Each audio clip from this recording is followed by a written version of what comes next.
नमस्कार, मैं हूं रवि रंजन। आप देख रहे हैं लाइव बिहार। आज हमारे साथ हैं वरिष्ठ पत्रकार प्रवीण बागी जी और बातचीत का विषय है कि क्या बिहार में बदलाव की बयार चल रही है, क्या बिहार विकास की राह पर तेजी से बढ़ रहा है। इसके कई संदर्भ हैं जिस पर हम लोग बातचीत करेंगे, लेकिन हम आपको ये बताते चले इस खुशखबरी के साथ कि बिहार में पहली बार अंतर्राष्ट्रीय स्तर के हॉकी मैच का आयोजन हुआ, हॉकी चैंपियंस ट्रॉफी का आयोजन हुआ, जिसमें भारतीय टीम ने चीन को 1-0 से हराकर चैंपियंस ट्रॉफी पर कब्जा कर लिया। उसके बाद ये चर्चा जोरों पर है कि क्या बिहार में खेल का नया माहौल बन रहा है, क्या बिहार के खिलाड़ी भी अब इंटरनेशनल लेवल पर कुछ कमाल दिखा सकेंगे। और इसके साथ ही बड़ी खुशखबरी ये भी है कि बिहार के पूर्णिया में एयरपोर्ट के शुरू होने की कार्रवाई शुरू हो गई है। उसके लिए अंतरिम तौर पर मैंने अभी शुरुआती दौर में एक एयरपोर्ट भवन बनाने के लिए टेंडर जारी हो गया है और जल्दी ही वहां से विमान उड़ान भरेंगे। इसके साथ ही अभी हाल ही में देश के प्रधानमंत्री नरेंद्र मोदी ने दरभंगा में एम्स का भी शिलान्यास रखा है। तो ये तेजी से विकास की ओर बढ़ रहा बिहार कि ये इस पर हो रही कुछ सियासत, इस पर चर्चा करने के लिए हमारे साथ हैं प्रवीण बागी जी। आपका बहुत स्वागत है। सबसे पहले तो मैं आपसे यही है कि बिहार में खेल का एक नया माहौल बनता दिख रहा है। जिस तरह से पिछले कई दिनों से चैंपियंस ट्रॉफी चल रही थी, women's hockey champion, Asian hockey champions trophy, जिसमें भारत ने चैंपियंस ट्रॉफी जीत कर नया कमाल किया। और उसके बाद जो खिलाड़ी बाहर से आए हैं उन लोगों ने कहा कि यहाँ की मेजबानी बहुत पसंद आई उनको, और चीन के खिलाड़ियों ने तो कहा कि भारत के खिलाड़ियों में गजब का दम है। आपको लग रहा है कि बिहार में खेल का नया माहौल बन रहा है? बिल्कुल, ये सही बात है कि बिहार में माहौल बदल रहा है। बिहार प्रगति के पथ पर चल पड़ा है अब। और सबसे बड़ी बात यह है, खेल जो बिहार में सदैव उपेक्षित रहा उसको भी अब प्रमोट किया जा रहा है, आगे बढ़ाया जा रहा है। अभी जो हॉकी का टूर्नामेंट हुआ, एशियन महिला हॉकी टूर्नामेंट, तो वो एक मील का पत्थर साबित होगी बिहार में खेलों के विकास में। राजगीर में जो स्टेडियम बना है वो अंतर्राष्ट्रीय स्तर का स्टेडियम है। हाँ। और उसकी शुरुआत हुई अंतर्राष्ट्रीय स्तर के एक मैच से, और वहाँ जो भीड़ उमड़ी, जो उत्साह था लोगों का, उससे खिलाड़ी भी गदगद थे। और 30,000 का मैंने स्टेडियम की जो कैपेसिटी है 30,000, लेकिन किसी भी दिन ऐसा नहीं हुआ जब 40,000 से ज्यादा लोग पहुंचे। और खिलाड़ी बहुत अच्छी स्मृति, मधुर स्मृति लेकर के यहाँ से लौटे हैं। और जितना अच्छा आतिथ्य सत्कार उनका हुआ, जितना बढ़िया मैच हुआ, जो रिस्पॉन्स रहा दर्शकों का, वो सब काबिल तारीफ रहा। और इसका श्रेय जरूर बिहार सरकार को देना होगा, खेल मंत्रालय को देना होगा कि जिसने ये सारा आयोजन किया और इतना अच्छा स्टेडियम बनाया। वहाँ क्रिकेट का भी स्टेडियम बनने वाला है।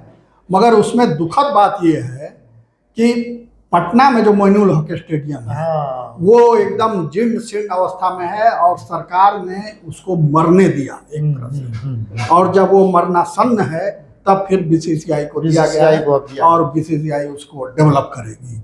लेकिन मोइनुल हक स्टेडियम एक बड़ा स्टेडियम, और इस पर 1-2 मैच ऐसे फ्रेंडली मैच हुए हैं, इंटरनेशनल लेवल के भी खिलाड़ी वहां पर आए हैं जिन लोगों ने उस फील्ड की बड़ी तारीफ की थी। लेकिन अभी उसको जिस हाल में छोड़ दिया गया, तो वो एक सियासत की तरह हुआ कि क्या बिहार सरकार के पास संसाधन नहीं है? नहीं, उसमें सियासत भी थी। देखिए, बिहार सरकार के तो एजेंडे में खेल कूद था ही नहीं। अब ये नई सोच आई है तो नई चीजें शुरू हो रही हैं। वो सरकार, हमको लगता है, जो पुरानी एक कहावत थी कि खेलो कूदोगे तो होगे खराब, पढ़ोगे लिखोगे तो होगे नवाब, बनोगे नवाब। तो वही लोग, वो चाहती थी कि यहाँ के युवा खराब ना हो, इसलिए खेल पर उसने ध्यान ही नहीं दिया और खेल चौपट हो गया। मगर अब स्थितियां बदल गई हैं, सरकार की भी सोच बदली है, ये स्वागत योग्य है। और ये मोइनुल हक स्टेडियम से बिहार का, पटना का इतिहास जुड़ा हुआ है, तो उसको डेवलप करने के लिए अब तक इच्छा शक्ति का अभाव था, इसलिए वो डेवलप नहीं हो पाया। दूसरे की खिलाड़ियों में का जो संघ है, क्रिकेट का जो संघ है, उसमें जितनी मारामारी है आपस में, और केस मुकदमा, टांग खिंचाई, एक दूसरे की आलोचना प्रत्यालोचना, इसमें उनकी एनर्जी वेस्ट हो जाती है। और इसके चलते सरकार पर दबाव भी खेल संघ नहीं बना पाता। अच्छा, इसमें राजनीति बहुत हुई। तेजस्वी यादव जब डिप्टी सीएम हुए और नीतीश कुमार के साथ मिलकर, तो उन्होंने तब ऐलान किया कि मोइनुल हक स्टेडियम का जीर्णोद्धार होगा। उसके पहले स्टेडियम के बारे में कोई चर्चा उस तरह से नहीं हुई। अब नीतीश कुमार हर बार एक पुराने जो चीज है उसको छोड़कर कोई नया करने की कोशिश करते हैं, और इंटरनेशनल लेवल का स्टेडियम उन्होंने बनवा दिया नालंदा में, लेकिन पुराना जो था अपना उसको उसी हाल पर छोड़ दिया था। अब नीतीश कुमार की सरकार की नींद जागी है कि इसमें तेजस्वी यादव का दबाव है। आपको क्या लगता है? बिल्कुल, तेजस्वी ने कई नई चीजें बिहार में आइडिया दिया हुआ। तेजस्वी खुद क्रिकेटर रहे हैं, हालांकि बहुत सफल नहीं हुए क्रिकेट में, मगर फिर भी उनके अंदर वो खिलाड़ी वाली भावना है। तो इसलिए उन्होंने वो घोषणा की थी कि मोइनुल हक स्टेडियम को रिनोवेट किया जाएगा, बेहतर बनाया जाएगा। और खेल कूद पर भी उनका जोर था। उस समय जब वो डिप्टी सीएम थे तो उन्होंने रुचि दिखलाई थी। उसी काम को अभी की सरकार आगे बढ़ा रही है। तो क्रेडिट तो जाएगा अगर बिहार सरकार को, तो तेजस्वी को भी जाएगा कि तेजस्वी ने कम से कम इसको एजेंडे में लाया सरकार के। तो ये एक अच्छी पहल है, और इससे बिहार में वैसे हॉकी बहुत कम लोकप्रिय है पूरे देश में। हमारे एक समय था कि जब वर्ल्ड चैंपियन हुआ, माने देश का राष्ट्रीय खेल हॉकी है, मगर अब क्रिकेट ने सारे खेलों को लील लिया है। एक तरह से कहिए वो महादानव बनकर उभरा है क्रिकेट, और उसमें पैसा भी अपार है। दूसरे खेलों में पैसा भी नहीं, तो इसलिए भी ज्यादा नौजवान जो हैं वो उधर ही खींच रहे हैं क्रिकेट की। पटना स्पोर्ट्स क्लब भी बना है, मतलब स्पोर्ट्स कॉम्प्लेक्स यहाँ पटना में भी है, जहाँ पर कबड्डी के इंटरनेशनल लेवल के मैचेस हुए हैं। और इसको भी क्या उसी हाल पर छोड़ दिया गया कि इसको डेवलपमेंट के, आपको लग रहा है कि अब इसका भी विकास होगा? नहीं, वो बदहाली के मार्ग पर चल पड़ा। पाटलिपुत्र स्टेडियम, अभी खबरें आई थी कि वहाँ बरसात में छत चूने लगा, कुछ प्लास्टर टूट के गिर पड़ा, इंडोर स्टेडियम की हालत खराब हो गई। तो किसी तरह ठीक ठाक करा के उसको अभी खेल कूद हुआ था वहाँ कुछ, मगर उस पर ध्यान नहीं दिया जाएगा तो उसकी भी हालत मोइनुल हक स्टेडियम की हो जाएगी। तो ये एक जरूरी काम है कि सिर्फ भवन बनाना, स्टेडियम बनाना ही पर्याप्त नहीं है, उसके रख रखाव का अस्थायी इंतजाम करना ये जरूरी है। अब वो राजगीर स्टेडियम के रख रखाव का क्या इंतजाम है ये जानकारी मुझे नहीं है, मगर मुझे उम्मीद है इस बात की कि सरकार ने जरूर कोई व्यवस्था की होगी। बिहार में पहली बार एस्ट्रोटर्फ पर हॉकी का मैच हुआ, इंटरनेशनल मैच हुआ, ये स्टेडियम बनकर तैयार है।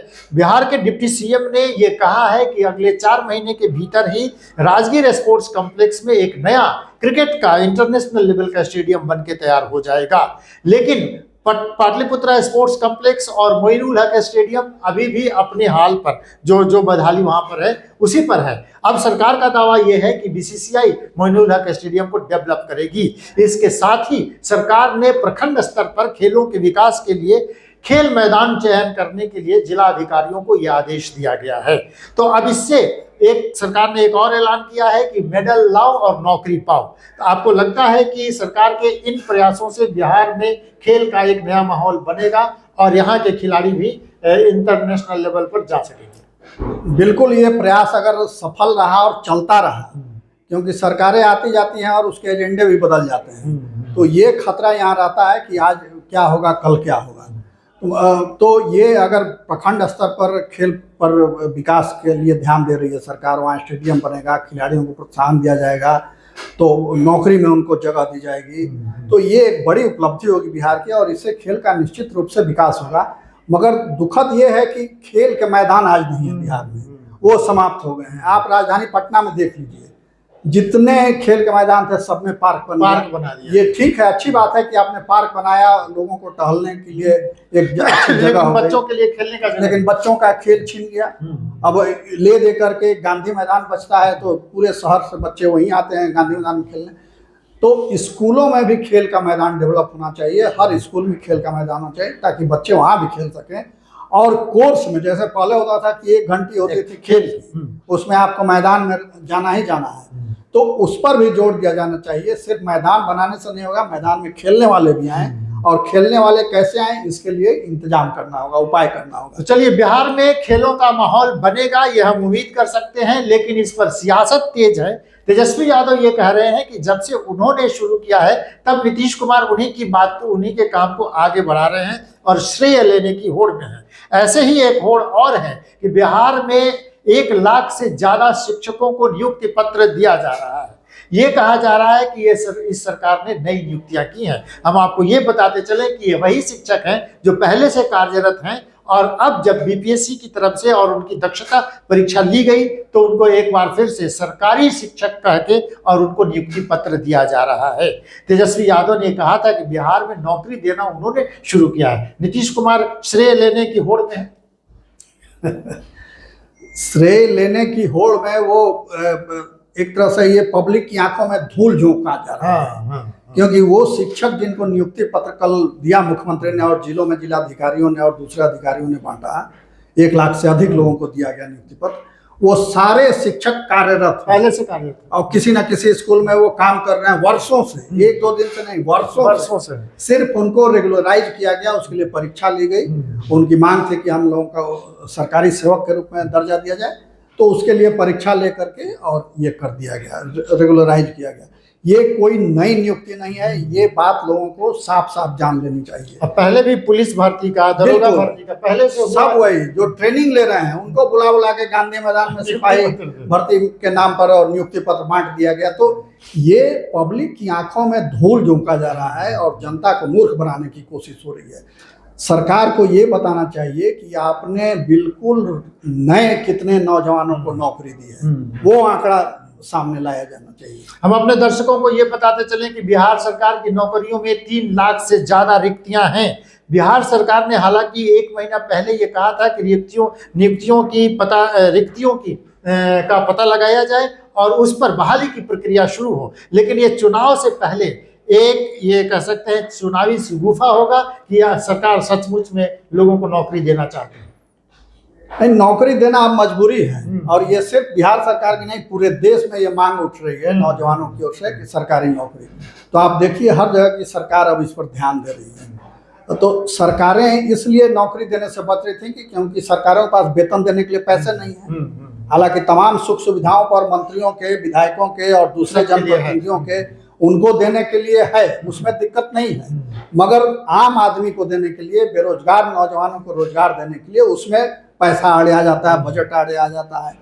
तो इसलिए सरकारें नौकरी नहीं दे रही थी। मगर अब जब दबाव बना और उसका रोष दिख रहा है जनता के बीच, तो ये सरकारों की बाध्यता होगी कि वो लोगों को नौकरी। स्वास्थ्य विभाग में नई नियुक्तियां होंगी, ये सरकार का ये दावा है कि अब जल्दी ही स्वास्थ्य विभाग में बड़ी बहाली होगी। पुलिस में भी बड़ी बहाली की बात हो रही है और शिक्षकों की फिर से नई बहाली की बात हो रही है। लेकिन इस बहाली में निश्चित रूप से, जैसा कि प्रवीण बागी जी कह रहे हैं, कि तेजस्वी यादव ने जो शुरुआत की थी उसी के दबाव में ये नई सरकार कह रही है कि नौकरी मतलब नीतीश कुमार। क्या सचमुच में नौकरी मतलब नीतीश कुमार? पहले क्यों नहीं हुआ?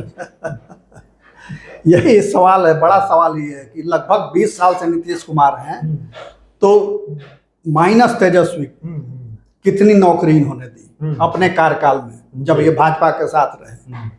उसमें बहुत कम आंकड़ा आएगा इनके सामने। नौकरी तो दी थी शिक्षकों को, कितने उसमें अयोग्य और नाकाबिल लोगों को उन्होंने शिक्षक बनाया। डिग्री लाओ, जैसे आज कहते हैं मिडल लाओ नौकरी पाओ, उसमें वैसे ही उस समय हुआ था कि डिग्री लाओ और शिक्षक बनो। और वो फर्जी डिग्री ले करके सब लोगों ने मुखिया को पैसा दे करके और नाम अपना जुड़वा लिया और शिक्षक बन गए। अभी भी हजारों ऐसे हैं जो काम नहीं करते हैं, पैसे ले रहे हैं। और उन्हीं शिक्षकों को, उन्हीं अयोग्य शिक्षकों को फिर से उसको लिपापोती करके सरकारी बना दिया। ये तो ये एक तरह से बिहार की शिक्षा व्यवस्था को चौपट करके उन्होंने अब फिर उसको सुधारने की कोशिश। जैसे एक बार शराबबंदी का खूब विस्तार किया, शराब का माने गली गली दुकान को वो पियो, खूब पियो। स्कूल कॉलेज के पास, मंदिर मस्जिद के पास शराब की दुकानें खुल गई और उसके बाद फिर उसमें सुधार करने की कोशिश की शराबबंदी ला करके। तो ये सरकारों का खेल है, बीमारी एक बार बढ़ाते हैं और फिर मसीहा बनकर उभरते हैं और उसको नियंत्रित करने की कोशिश करते हैं। चलिए, हमने इसीलिए शुरुआती दौर में ये कहा था कि ये सियासत तेज है कि क्या विकास की गति पर, माने तेजी से बढ़ रहा है बिहार, कि सियासत खाली हो रही है। इसी पर चर्चा इस बात की हो जाए कि पूर्णिया में नए एयरपोर्ट के लिए नए भवन के माने काम चलाऊ एक नया भवन बनाया जाएगा जहां जल्दी से वहां विमान उड़ान भर सके। इस पर अभी हाल के दिनों में ही राजनीति खूब हुई थी जब अमित शाह ने वहां की एक सभा में कह दिया था कि हमने बनवाया पूर्णिया में एयरपोर्ट, हालांकि वो एयरपोर्ट अभी तक बना नहीं था। और दरभंगा में एम्स को लेकर भी दोनों सरकारों माने जब नीतीश कुमार एनडीए के साथ नहीं थे तब उनकी नरेंद्र मोदी की सरकार से बड़ी तल्ख टिप्पणी दोनों तरफ से हुई दरभंगा में एम्स को लेकर। अब जब दोनों एक साथ हैं तो दरभंगा में शिलान्यास हो गया, पूर्णिया में नए एयरपोर्ट का भी ऐलान हो गया। ये हालांकि ये खुशखबरी है, बिहार के लोगों के लिए बड़ा काम होने जा रहा है, लेकिन आप इसमें सियासत देख रहे हैं।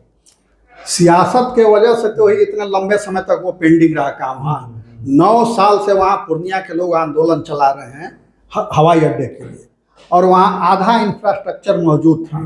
वायुसेना का वहाँ एयरफोर्स का एक है हवाई अड्डा है चुनापुर में, उसी को थोड़ा विस्तार करके और उसको हवाई अड्डा बना देना था। उसमें 9 साल लग गए और वो भी तब लगा जब वहाँ के लोगों ने एनडीए को हरा दिया उस क्षेत्र में। लोकसभा में हराया, पूर्णिया से एनडीए कैंडिडेट को हराया, फिर रुपौली हारे और एक आध जगह हुआ वो हार गए सब। तो उसके बाद सरकार को झटका लगा कि अब नहीं करेंगे तो ये हमारे हाथ से निकल जाएगा, इसलिए आनंद फानन में किया गया। तब ये आनंद फानन में और किया क्या, अभी कुछ भी नया उसमें नहीं जुड़ रहा है। जुड़ यही रहा कि एक वहाँ भवन बन जाएगा, टेम्पोररी भवन, और उसी भवन से कंट्रोल होगा और एयरपोर्ट चालू हो जाएगा, जैसे दरभंगा में बना हुआ है। टेम्पोररी भवन वहाँ बना हुआ है, एयरपोर्ट काम कर रहा है, फिर बाकी का विस्तार होता रहेगा। अब उसमें जितना साल लगे, पूर्णिया में भी उसी का टेंडर निकाला गया है टेम्पोररी भवन बनाने का, तो भी ठीक ठाक भवन होगा और फिर वहाँ से कंट्रोल रूम खुलेगा और हवाई जहाज का उड़ना, तो वो दिसंबर तक फाइनल हो जाएगा, टेंडर का चयन हो जाएगा। और 4 महीने निर्माण में उसके लगेंगे, समय दिया हुआ है टेंडर में 4 महीने के अंदर कर लेना है। तो मई जून तक उम्मीद है कि वो। लेकिन पप्पू यादव ने पहले प्रेस कॉन्फ्रेंस करके और श्रेय लेने की कोशिश की है इसमें भी, और उन्होंने कहा है कि सरकार ने हमारे दबाव में, सांसद प्रतिनिधियों के और ये जनप्रतिनिधियों के दबाव में आकर पूर्णिया में एयरपोर्ट बनाने का फैसला लिया है। आपको लगता है तो पप्पू यादव जो कह रहे हैं अब इसमें फिर सियासत होगी कि श्रेय किसका? वहाँ के सांसद हैं तो श्रेय उनको लेना बनता भी है, श्रेय लेना ही चाहिए। मगर सच पूछिए तो इसके लिए वहाँ की जनता ने जो आंदोलन किया था, और इतने दिनों से पूर्णिया में कोई बड़ा आंदोलन नहीं हुआ नागरिक सुविधा के लिए। 254 साल पुराना वो जिला है, बिहार के प्राचीनतम जिलों में एक है पूर्णिया, और वहाँ इतनी उपेक्षा उस जिले की हुई क्योंकि वहाँ सशक्त नेतृत्व नहीं था, जनता भी सुसुप्तावस्था में थी, उसको मतलब नहीं होता था इन सबों से। मगर अब वहाँ की जनता जाग गई और उसने आंदोलन चलाया, वहाँ संघर्ष समिति बनी इसके लिए, और उसमें गैर राजनीतिक लोग थे जिनका राजनीति से कोई लेना देना नहीं। उन लोगों ने इतना जबरदस्त आंदोलन चलाया, अभी उनके आह्वान पर लोकसभा चुनाव में वहाँ नोटा दिया गया, और एक जानकार आदमी ने बताया कि जितना नोटा में वोट पड़ा उतने ही वोटों के अंतर से पप्पू यादव जीते वहाँ। और रुपौली में जो हुआ उसमें भी खूब धड़ल्ले से नोटा हुआ, उस संघर्ष समिति के आह्वान पर लोगों ने नोटा का धड़ल्ले से इस्तेमाल किया, तो उससे वो जीत गए वहाँ से पप्पू यादव। और अभी फिर आंदोलन हुआ और उसके लिए कई तरह के पत्र व्यवहार हुए, प्रधानमंत्री को कहा गया, फिर बिहार सरकार से भी खतो खितावत लोगों ने किया, पप्पू यादव का भी थोड़ा बहुत उसमें था दबाव। तो इस आधार पर वहाँ फिर वो काम शुरू हुआ, और लोगों को लगा कि अभी विधानसभा चुनाव आने वाला है, अभी अगर मांग नहीं पूरी की गई इनकी तो फिर नोटा हो जाएगा, तो पूरा इलाका साफ हो जाएगा, एनडीए के मुंह पर कालिख फूटेगी वहाँ। तो इसलिए आनंद फानन में टेंडर लाया गया। और मजे की बात यह है कि वो विशेष पैकेज में है पूर्णिया एयरपोर्ट। अच्छा। और अमित शाह लोकसभा चुनाव में वहाँ से उड़ा चुके थे, यहाँ से उड़ रहा है प्लेन। तो ये जन दबाव के चलते सरकार को बाध्य होकर के ये फैसला लेना पड़ा और टेंडर निकला जन दबाव के चलते। और पूर्णिया ऐसा स्ट्रेटेजिक जिला है कि वहाँ पूर्णिया शहर से 100 किलोमीटर के अंदर में 9 जिले आते हैं जो उस एयरपोर्ट से सीधे लाभान्वित होंगे। तो उसके पीछे ये भी कहा जा रहा है कि पूर्णिया एयरपोर्ट की जानबूझ के उपेक्षा की गई ताकि दरभंगा एयरपोर्ट जो है वो डेवलप हो जाए। डेवलप हो जाए। वहाँ भीड़ रहेगी तो ज़्यादा आमदनी होगी, तो सरकार के ध्यान में रहेगा तो उसका जल्दी विकास विकास हो होगा। जाएगा। और पूर्णिया भी अगर एयरपोर्ट बन गया तो यात्री बंट जाएंगे। आधे यात्री तो इधर ही से जाते हैं दरभंगा पकड़ने के लिए, तो इसलिए उसकी उपेक्षा हुई। तो चलिए, पूर्णिया में वहां से विमान अब उड़ान भरे, ये खुशखबरी है। लेकिन उस पर जो सियासत हुई और इस पर किसकी जीत हुई, ये बहुत दिलचस्प बात है। इस पर पप्पू यादव अगर श्रेय लेने की कोशिश कर रहे हैं तो निश्चित रूप से उनके लिए बनता है, जैसा कि प्रवीण बागी जी कह रहे हैं। हम आपको ये बताते चलें कि पताही एयरपोर्ट, मुजफ्फरपुर और बिहटा में एक एयरफोर्स का जो एयरपोर्ट है, वहां पर भी पटना के नए एयरपोर्ट को डेवलप करके वहां ले जाने की बात अभी फाइलों में चल रही है। वहां कितनी तैयारी हुई है और कितना आगे बढ़ेगा, ये देखना दिलचस्प होगा। इस तरह की बातचीत को देखने के लिए आप हर रोज जुड़े रहिए लाइव बिहार के साथ, और हर अपडेट सबसे पहले हम आपके लिए लेकर आते हैं। इसीलिए देखते रहिए लाइव बिहार। नमस्कार।